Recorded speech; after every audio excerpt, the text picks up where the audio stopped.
This is Covering the Spread, part of the FanDuel Podcast Network.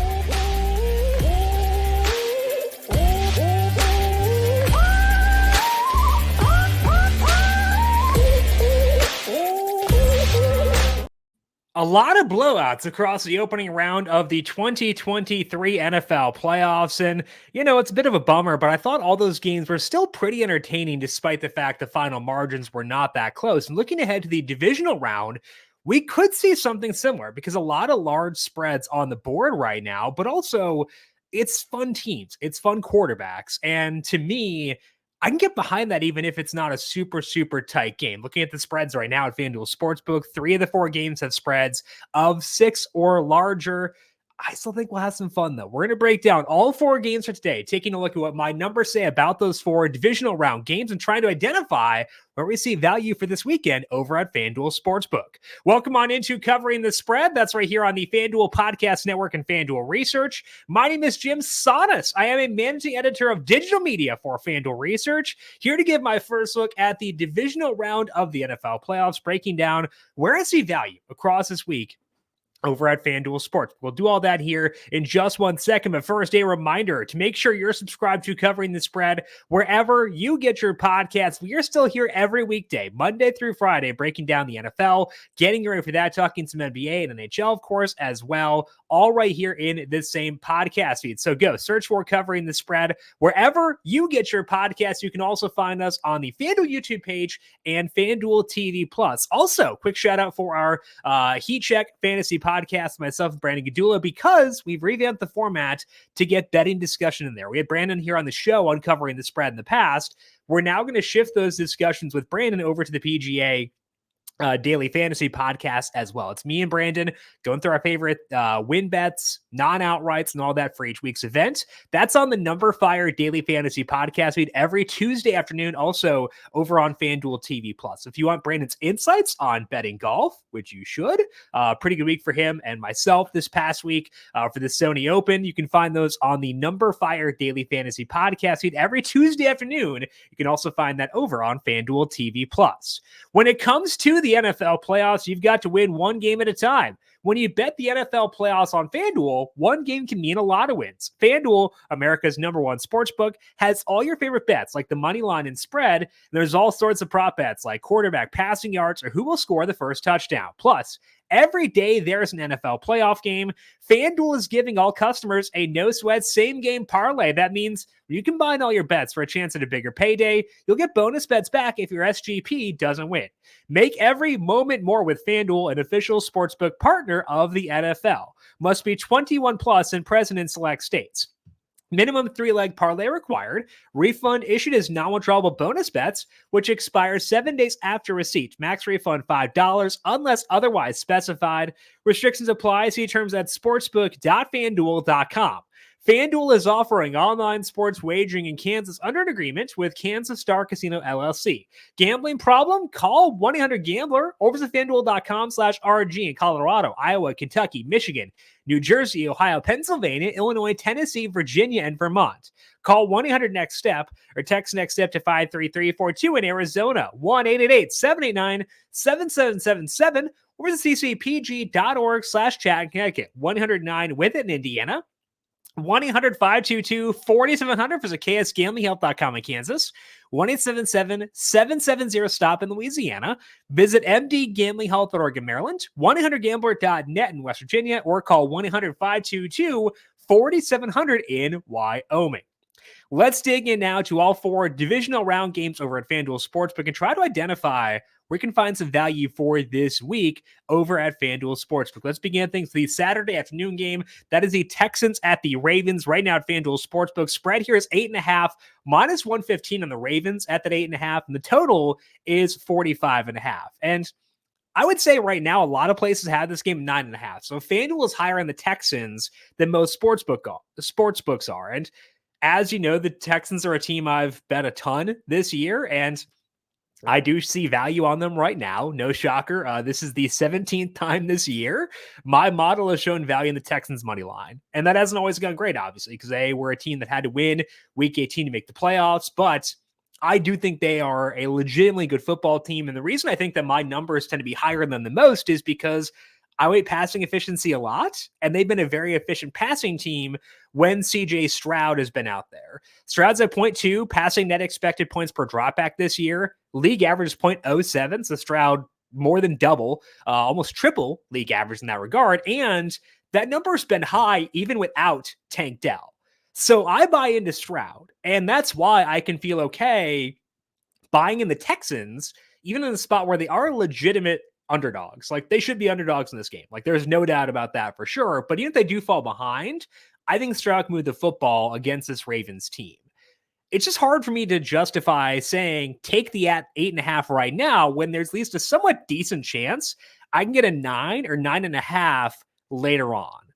So if you, like me, like the Texans, I'd wait.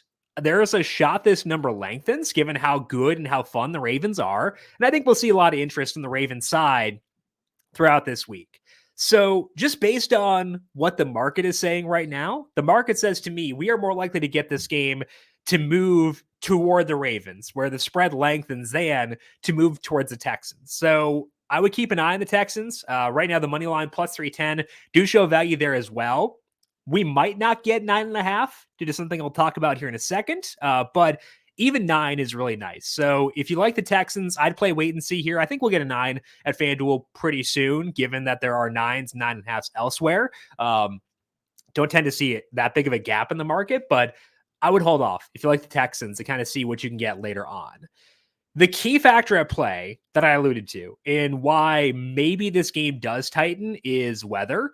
Right now, the wind speed projections in Baltimore are at 16 miles per hour, and that's a big number. And the Texans are a dome team playing outdoors, so that's a bigger downgrade for them than a lot of teams. That's why the bet I like most in this game right now is the under at 45.5. That's minus 115 at FanDuel. Now, 45 is kind of a no man's land kind of number because it's not a key number. 47 is, 44 is, but it's between those two numbers. So it's just kind of floating there. I have this number under 44, slightly under 44, and 44 is a key number. So I think what we'll see here is this total will come down as people realize that win speed projection is as high as it is. So even at minus 115, I do think that the under is the right play in this game. That also does give me a bit of wiggle room in case the Texans offense does come back to earth a bit from where they've been recently. So for right now, my lone recommendation here for Texans versus Ravens is the under, but I would keep an eye on that spread. If things move toward Baltimore during the week and we can get that at 9 or 9.5, then I'd be okay jumping on it. And when doing so, I'd spread that out, putting most of it on the spread, but then some on the money line as well, because I do show value there too. And I think the Texans are live to win this game, despite the fact I very much respect the Ravens. Again, this is all because of how efficient CJ Stroud and this passing offense have been. So taking the under right now and then keeping tabs on the Texans plus 8.5 to see if we get a better number on that later on this week. Second game on Saturday is the Packers at the 49ers. Right now, FanDuel Sportsbook, it is the 49ers minus 9.5, and the total in this game is 50. And I am really excited for this game because the 49ers offense is obviously elite and the Packers defense is not. And the spread here is justifiably large, which correlates with an over as well. But the Packers offense should also be able to move the ball too. Even if they fall behind, like let's say Christian McCaffrey goes nuts, Deebo Samuel goes bananas early on this game, and 49ers get up early. I think that the Packers will be able to move the ball in a negative game script and put some points on the board. Jordan Love is up to 0.21 passing net expected points per dropback this year, and we saw what he did last week with all his guys fully healthy. Luke Musgrave being back, Christian Watson being back, having all those pass catchers legitimately like 7 deep, not even including Aaron Jones. That's a pretty good passing offense. So I'm going to be locked in the total in this game. It's at 50 right now at FanDuel Sportsbook. I have 51.8 personally, and 50 is not a key number. 51 is, though, and I've got the number above that, and we get a win on 51 if it goes to that. So I actually do think the over is the right play in this game. Even with my faith in the Packers offense, I have the spread at 9.4 points, which is right in line with market, and big spreads correlate with higher totals.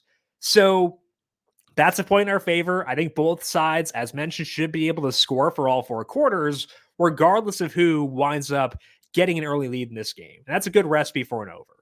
Right now, wind speed projections in Santa Clara are at 8 miles per hour. That's higher than usual for that stadium. You'll see a lot of like 5 or 4 miles per hour out there. So maybe it comes down a bit. If that number were to go up, I'd be a bit bummed because I don't have a ton of wiggle room on this over here personally. So if it does go up, that would be a bit of a buzzkill for sure. But with where it stands right now, I like it. I think there is a shot that maybe that win does go down a bit too. So from an entertainment perspective, betting overs is fun.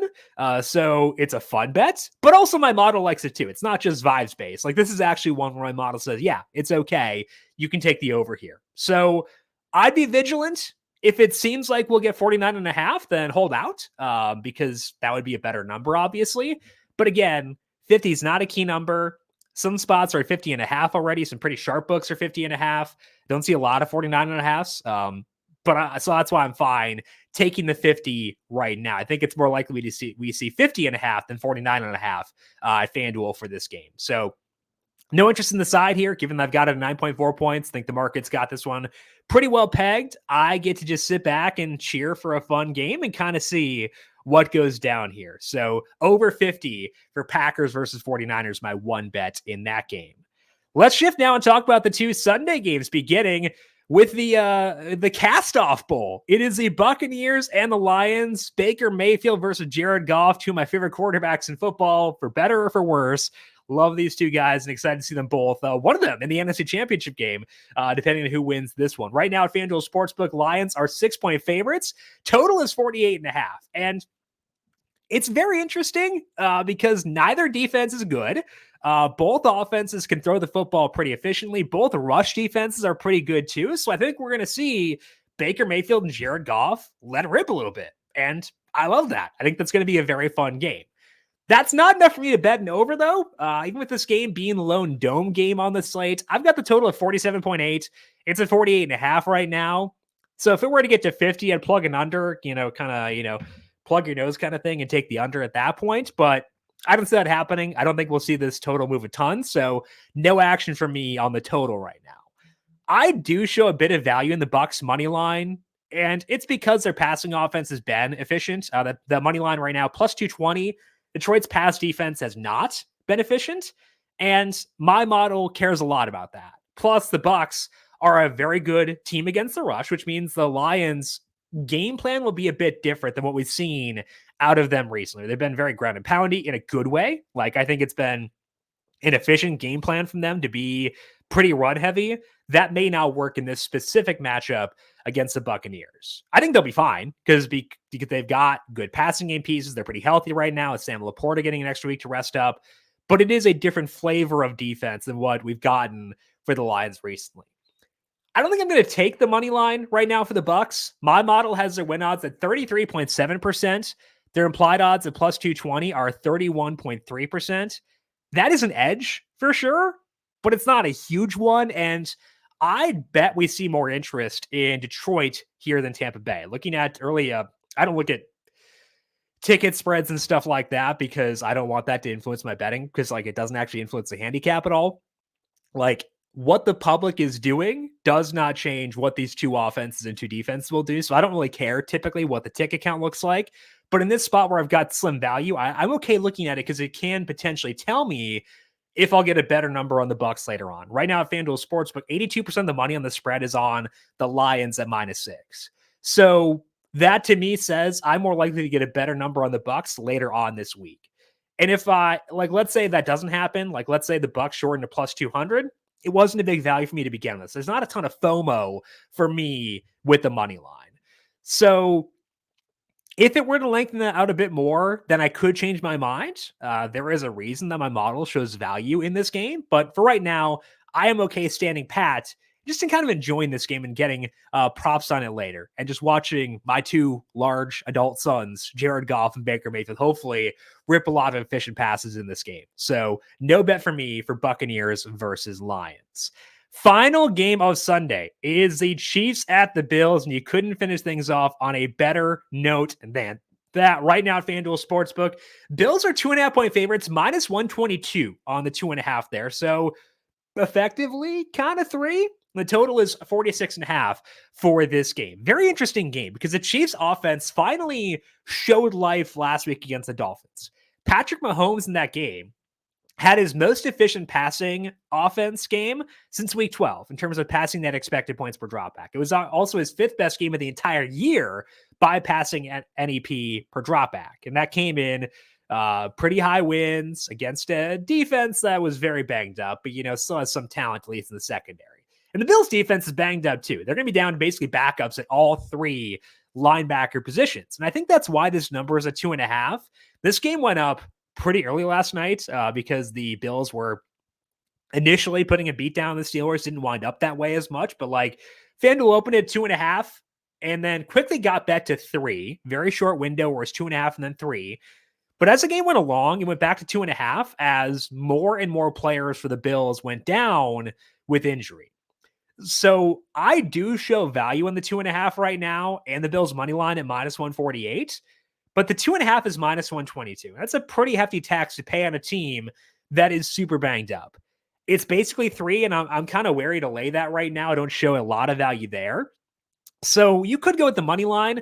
Again, it's minus 148. The implied odds at minus 148 are 59.7%. I've got them above 60%. So at least some edge in the money line. You could go with the Bills money line if you wanted to. But I also don't know how this line will move during the week, given all the Bills' injuries. I think that'll be a pretty major talking point. I'm also currently assuming Gabe Davis is in, and it would be a slight downgrade for the offense if he can't go. Not a big downgrade because Gabe is not great, but he's a very good run blocker, and he does have a vertical threat. Does add a vertical threat to this offense.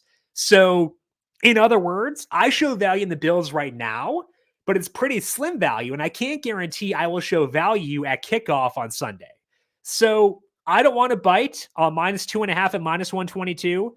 If that were to get to minus 110, I would change my tune. And you may say it's not a huge difference, but the implied odds of minus 122 are 55%, and it's 52.4% at minus 110. That actually is a huge difference between minus 110 and minus 122. So I'm going to hold off for right now. We'll see how markets move during the week.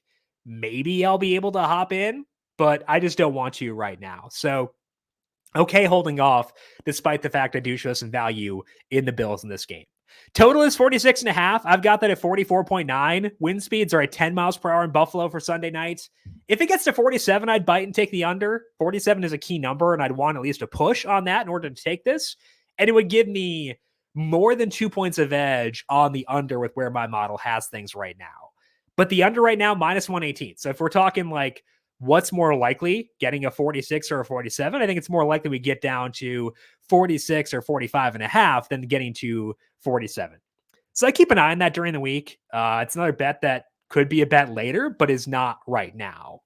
So overall, across all 4 games, I think markets are very efficient for this week over at FanDuel Sportsbook. Not seeing a ton of value, and honestly, no spreads I want to take right now. The 2 bets I'm locking in for divisional round are Texans, Ravens under 45.5 at minus 115, and the 49ers, Packers over 50 at minus 110. I am going to keep a close eye on the Texans, see what that spread looks like. I'd be willing to lock them in at 9.5, somewhere in that range. I think it's decently likely we do get that. And if we do get there, I'd be okay putting a bit on the money line as well. I'm monitoring the Bucks money line. If it gets longer than plus 220, I'd probably bite somewhere around 235 or 240 if we do see a lot of interest in the Lions throughout the week and lengthen that Tampa Bay money line. And then I'd bet the Bills at minus 2.5 if it gets to minus 110. If it goes to 3 or stays heavily juiced down the 2.5, it's a stay away from me. And then also potentially taking the under for Bills and Chiefs if it gets up to 47 or 47.5, just because wind speed's 10 miles per hour. Chiefs defense is very good.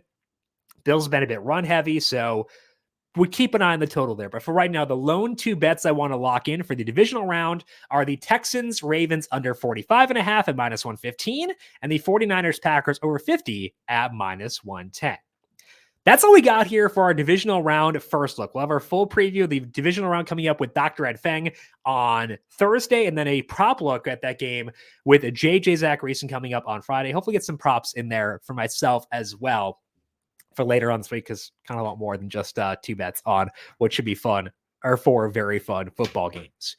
Before we close up for today, got to go back through recommendations from last week here on the show, and overall, pretty good week for the show. And that includes the sweep by Dr. Ed Feng. You can find him on Twitter at The Power Rank. Check out his work at thepowerrank.com. Ed was on the Chiefs -4.5 against the Dolphins, and that game was never close. The spread was never close. The Chiefs dominated and won that game pretty easily, so got that win over the Dolphins at -4.5. Ed liked the Packers when it was +7.5. It was +7. It had just shifted to that when we recorded. So he said if you get +7.5, take it. If not, was less enthusiastic about the 7. And of course, they won outright. So hopefully you got 7.5 on that one. Even if not, though, a 2 in a week for Ed because he had the Rams +3 against the Lions. And they did cover there. Shout out to Sean McVay for taking the field goal to make it a 1-point game versus going for the touchdown. Gets Ed the win there. So 2-0 week for Ed if you didn't get the Packers, 3-0 if you did. Good calls by Ed all around. Be back with us on Thursday. We had JJ Zachariason on the show, talk player props Friday. Find JJ on Twitter at LateRoundQB. Find his work at LateRound.com and the Late Round Fantasy Football Podcast. JJ had Patrick Mahomes under 252.5 passing yards at -114. Finished with 262. Mahomes, Andy Reid letting it rip despite the weather in that game. They were not afraid of the weather, and they let it go. JJ had Patrick Mahomes +440 for an anytime touchdown, and that got close, honestly. Mahomes did run quite a bit, was very effective in doing so. Couldn't quite get there. I think he got stopped at like the 1 or the 2 at one point, so he was close, but no cigar on that one. Other two were David Njoku for a touchdown at +180. Njoku, 93 yards and played very well. Harrison Bryant had a touchdown in that game. But no Njoku touchdown. Good call in the roll for Njoku, just no touchdown there. Final one was Trey Palmer of over 24.5 receiving yards of -114. And Palmer had a sick 56-yard touchdown to hit the over there. So 1-3 for JJ.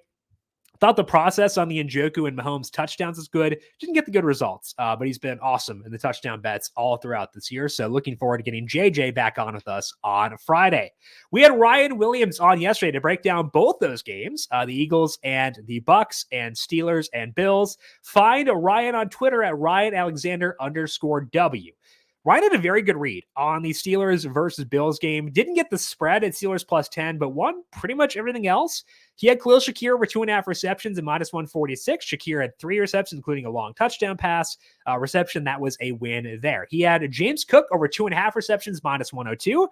Cook had, I think, 4 in that game, so win there as well. Ryan had Dalton Kincaid over 3.5 receptions, -130. Finished with just 3. Very involved early on, but couldn't quite get the over there. He had Josh Allen over 1.5 passing touchdowns at +112. Allen had 3 and had 2 in like the first 5 minutes, it felt like, to Knox and Kincaid. So a win there as well. Ryan had Jalen Warren over 34.5 rushing yards, -110. Warren had 38 rushing yards, so good call there. He had George Pickens to get 4+ receptions at +102. Pickens had 5 for 50, I believe. Almost had another one too, so a win there. And then the long shot for Ryan was Minkah Fitzpatrick to get an interception. That was +750. No picks for Josh Allen. Allen kept things pretty contained. So overall, good read for Ryan on the Bills versus Steelers game. Bucks versus Eagles did not go his way. That didn't go a lot of people's way, given the way that game broke down. He had the Eagles -3, and of course the Bucks won that game outright. Had the over at 43.5, -105, and the Eagles offense just never really clicked at all. So 41 total points here, so the under hit in that one. He had Dallas Goedert over 5.5 receptions, +114. Goddard got banged up kind of late. Finished with just 4 receptions. I don't think he would have gotten there regardless, but bit of a bummer there. He had Julio Jones for a touchdown at +390. Jones got hurt and left this game early, so no win there. He had Jalen Hurts over 1.5 passing touchdowns, +148. Hurts had 1 passing touchdown, but couldn't get a second one there, so a loss on that one. He had Rachaad White over 89.5 rushing plus receiving yards. A lot of Chase Edmonds in this game, and I want to keep that in mind for next week when they face the Lions, because I think Rachaad White unders be pretty attractive for that Lions game. Rushing probably rushing primarily, more so than rushing plus receiving. So Rachaad White under rushing next week is one that I'll have on my radar for sure and want to see where that number opens up. Also, Rachaad White over 21.5 receiving yards, minus 110. I think White had like 3 or so all told. So a loss there. Ryan and Chris Godwin, 6+ receptions and plus 110. Godwin, not super involved in this game. They got a lot to David Moore, Cade Otton, et cetera, et cetera.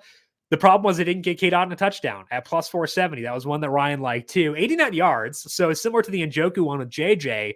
Good process in terms of nailing the role. Just couldn't quite get the touchdown for Otton there. And the final one was Jalen Hurts over 40.5 rushing yards. He had 1 rush for 5 yards. If you're wondering why the Eagles offense didn't operate well last night, maybe use your very effective quarterback in the ground game. But they didn't do that. So rough one in the second half there. But we'll get Ryan back on the show next week, probably talking some futures entering or some other stuff entering the conference championship games. Our guest for Talk EPL Match Week 21 is Austin Cass. You can find him on Twitter at Austin Cass. Find his work over at FanDuel Research. Clean sweep for Austin as well. He had the Chelsea money line at minus 170, and Chelsea won this game 1-0 because Cole Palmer scored. Cole Palmer was plus 120 to score or assist. Austin liked that one as well. So a little double that there with the Palmer goal at plus 120. The Chelsea money line minus 170 working in tandem there. Other bet for Austin was Man United over 1.5 goals and minus 158. Then a 2-2 draw, which means they got over 1.5 goals. So clean sweep for Austin. 2 bets working well in tandem together. Find him on Twitter at Austin Cast. So we'll have Austin back on the show later on this week to finish up Match Week 21. And clean sweeps for Austin, clean sweep for Ed, clean sweep for me as well. 4-0 week, second consecutive 4-0 week here for the look ahead shows. Now 11-1 across the past 3 weeks. So feeling pretty good. Best stretch of NFL I've had in my entire life. Recommendations from me with the Texans plus 2.5 and their money line at plus 124. It didn't really move in my favor a lot until the very end of the week. We saw some late movement in the Texans, closed at 1.5. That money line, I think, was 116 or so at the end. And like it was a combination of betting on regression for Joe Flacco, betting on CJ Stroud being a dude, and that all worked out pretty well. So like the Texans there, felt good about the process and good about the results, obviously. Had the Bucks last night, plus 2.5 and plus 126. This moved against me, even though A.J. Brown got ruled out. And I was confused by that. Talked about with Ryan yesterday, why I was like, I think my process was good here, but the market still moved against me. Obviously, the results were good, and that's what matters, but I was a bit annoyed with the way the market moved throughout the week. Kind of made me feel like a fish for that bet, but hey, the money spends the same regardless. Didn't get the best number, which I wish we had, but regardless, it is a win no matter what.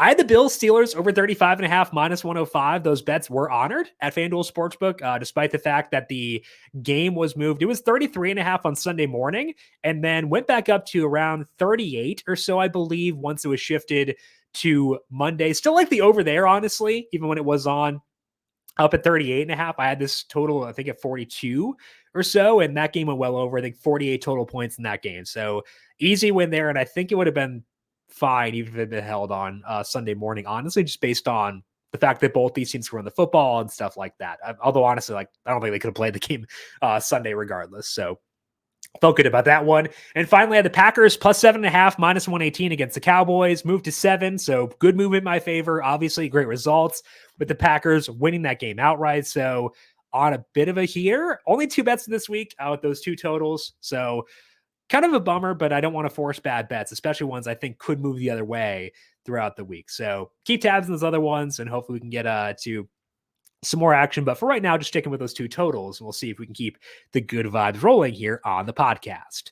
That's all we got here for today on Covering the Spread. Back once again tomorrow. We'll break down some NBA and NHL action. Of course, PGA podcast on the numberFire Daily Fantasy Podcast feed later on today, too, if you want to bet the American Express. And then we have our Divisional Round full preview Thursday and prop betting on Friday, all right here in the Covering the Spread podcast feed. If you like what you hear, leave us a 5-star rating on Apple Podcasts or Spotify. We appreciate those of you who have done so already. Make sure to check us out on FanDuel TV Plus and the FanDuel YouTube page.